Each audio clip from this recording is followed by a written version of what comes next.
સૌ અધિકારીઓ, પદાધિકારીઓ, પ્રિન્ટ અને ઇલેક્ટ્રોનિક મીડિયાના સૌ પત્રકાર મિત્રો અને નામી અનામી અનેક લોકોએ જે મદદ કરી આખી પ્રક્રિયા પૂર્ણ કરવા માટે એ તમામનો આપના માધ્યમથી આભાર માનું છું. ખૂબ જટિલ પ્રક્રિયામાં એક પણ અનિચ્છનીય બનાવ બન્યા વગર મતદાનની પ્રક્રિયા અને કાઉન્ટિંગની પ્રક્રિયા પણ પૂર્ણ કરવામાં આવી છે અને આજે ગુજરાતમાં કાઉન્ટિંગ પૂર્ણ કરીને 26 સીટનું રિઝલ્ટ એ પણ આપની સામે છે. આપના માધ્યમથી આખા ગુજરાતમાં અને દેશની સામે પણ એ મૂકવામાં આવ્યું છે. ગુજરાતમાં આના પહેલાં 16મી અને 17મી લોકસભાની અંદર પણ 26માંથી 26 સીટ એ ભારતીય જનતા પાર્ટી એ જીતી હતી. આ 18મી લોકસભાની અંદર પણ 26માંથી 26 સીટ ભારતીય જનતા પાર્ટીએ જીતવાનો સંકલ્પ કર્યો છે. પરંતુ કમનસીબે અમારી કોઈ મહેનત ઓછી પડી હશે, મતદાતા ભાઈ બહેનોની અમારા વખતે કોઈ નારાજગી હશે, જાણે અજાણે અમારાથી કોઈ ભૂલ થઈ હશે અને એના કારણે અમે એક સીટ ફક્ત 31,000 મત માટે ગુમાવી છે. એનું અમને અત્યંત દુઃખ પણ છે અને અમે અમારી ભૂલો શોધીને એ સુધારવા માટે પણ ચોક્કસ પ્રામાણિક પ્રયત્ન કરીશું, એ પણ આપણા માધ્યમથી અમે કહેવા માંગીએ છીએ.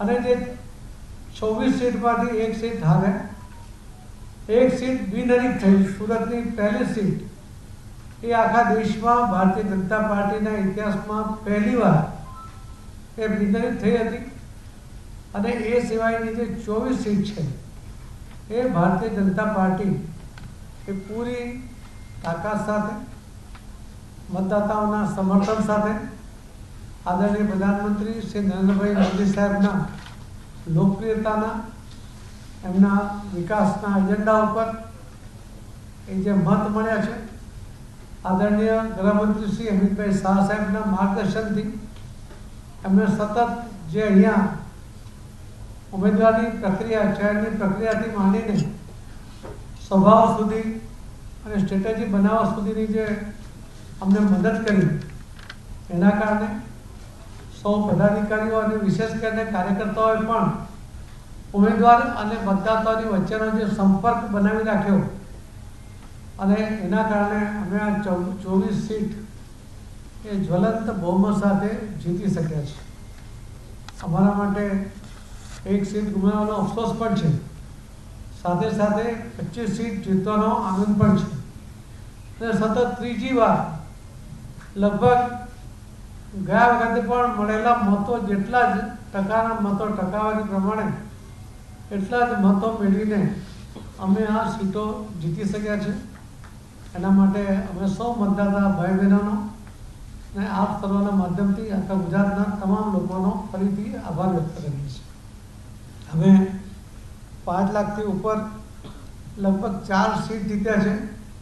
એમાં 2 સીટ તો 7 લાખથી વધુ લીડ સાથે જીત્યા છે. 4 સીટ ઉપર 4 લાખની ઉપર અમે 3 સીટ જીતી શક્યા છીએ. 3 લાખની ઉપર 6 સીટ જીતી શક્યા છીએ. 2 લાખની ઉપર અમે 6 સીટ જીતી શક્યા છીએ. અને એ રીતે અમે ઓછા માર્જિનથી કદાચ ફક્ત એકાદ સીટ જ અમે જીત્યા છે, જે સાબરકાંઠા, કે જેમાં અમારી લીડ થોડી ઓછી હતી. બાકીની બધી જ લીડ અમે 1 લાખથી ઉપર, 2 લાખથી ઉપર એ રીતે જીત્યા છે. એના માટે પણ અમે સૌ મતદાતા ભાઈ બહેનોનો ખૂબ ખૂબ આભાર માનીએ છીએ. આ જીત આ ગુજરાતના વિકાસનું પ્રતિબિંબ પાડે છે. આ જીત ગુજરાતના મતદાતાઓનો ભારતીય જનતા પાર્ટીમાં જે વિશ્વાસ છે એનું પ્રતિબિંબ પાડે છે. આ જીત આદરણીય પ્રધાનમંત્રી મોદી સાહેબમાં જે ગુજરાતના લોકોનો વિશ્વાસ છે એનો પ્રતિબિંબ પાડે છે. આ જીત એ આદરણીય ગૃહમંત્રી શ્રી અમિતભાઈ શાહ સાહેબના માર્ગદર્શન, એમનો અનુભવ એનું પ્રતિબિંબ પાડે છે. આ જીત આદરણીય મુખ્યમંત્રી શ્રી ભૂપેન્દ્રભાઈ પટેલ અને એમના મંત્રીમંડળે કરેલા વિકાસના કામોને કારણે જે લોકોમાં લોકપ્રિયતા છે એને પ્રતિબિંબ પાડે છે. અને આ જીત ભારતીય જનતા પાર્ટીના એક કાર્યકર્તાઓએ સંગઠનની સાથે તાલ મિલાવીને જે કામ કર્યું છે એના કારણે ત્રીજી વાર પણ એટલા જ પર્સન્ટેજ સાથેના મત મેળવીને આ ભવ્ય જીત મેળવી શક્યા છે.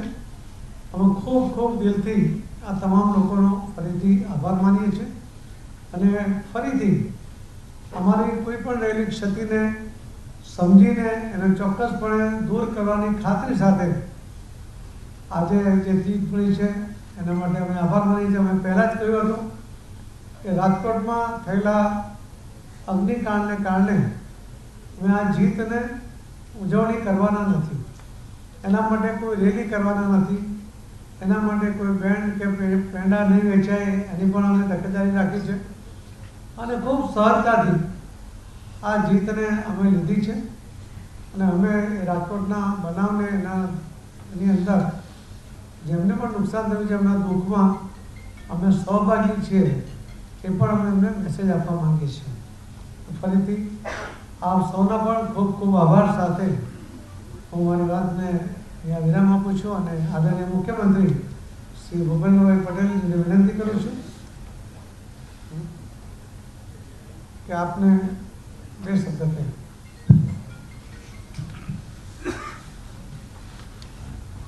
આજની પ્રેસ કોન્ફરન્સમાં મારી સાથે ઉપસ્થિત પ્રદેશના યશસ્વી અધ્યક્ષ સી આર પાટીલજી, મારા વડીલ મુરબ્બી સુરેન્દ્ર કાકા, મહામંત્રી રજનીભાઈ, પોરતનભાઈ, યમલભાઈ, મારા બે સાથી મંત્રી જગદીશભાઈ, હર્ષભાઈ, આપ સૌ દેશમાંથી પધારેલા સૌ કાર્યકર્તા, ઉપસ્થિત સૌ કાર્યકર્તા, રાજકોટની જે વાત છે હમણાં જ કીધી છે એ પ્રમાણે રાજકોટમાં જે ઘટના બની છે એના દુઃખ સાથે આ લોકસભાનું જે રિઝલ્ટ આવ્યું છે એને અમે વધાવીએ છીએ. 26માંથી 26 બે વખત આવ્યા પછી આ વખતે પણ અમારા પ્રમાણે જે મહેનત થઈ છે સૌ કાર્યકર્તાઓથી માંડીને લોકોમાં જે પ્રજાજનોમાં જે વિશ્વાસ હતો એ વિશ્વાસના આધારે અમે પણ 26માંથી 26 આ વખતે પણ જીતવા માટેનો પૂરેપૂરો પ્રયત્ન કર્યો. પણ ક્યાંક ને ક્યાંક કોઈ કચાશ, કોઈ ભૂલના કારણે એક સીટ એ નથી આવી, 25 સીટો આવી છે. માન્ય નરેન્દ્રભાઈના નેતૃત્વમાં ફરીથી આ લોકસભામાં ઇલેક્શનને વધાવીને પ્રજાજનોનો આભાર માનીને, કાર્યકર્તાઓનો પણ આભાર માનીને, આપ સૌ પ્રેસ મીડિયાનો પણ આભાર માનીને અમે ફરીથી જે પણ કચાશ હશે, જ્યાં પણ તમારી તકલીફ હશે એ તકલીફ દૂર કરી અને ફરી મજબૂતાઈથી માન્ય નરેન્દ્રભાઈ, માન્ય અમિતભાઈ, સી આર પાટીલજી અને અમે સૌ સાથે મળી અને ગુજરાતને જે ગતિથી વિકાસની ગતિ અમે પકડી છે એનાથી વધારે સારી ગતિથી અમે આગળ વધીશું. ધન્યવાદ.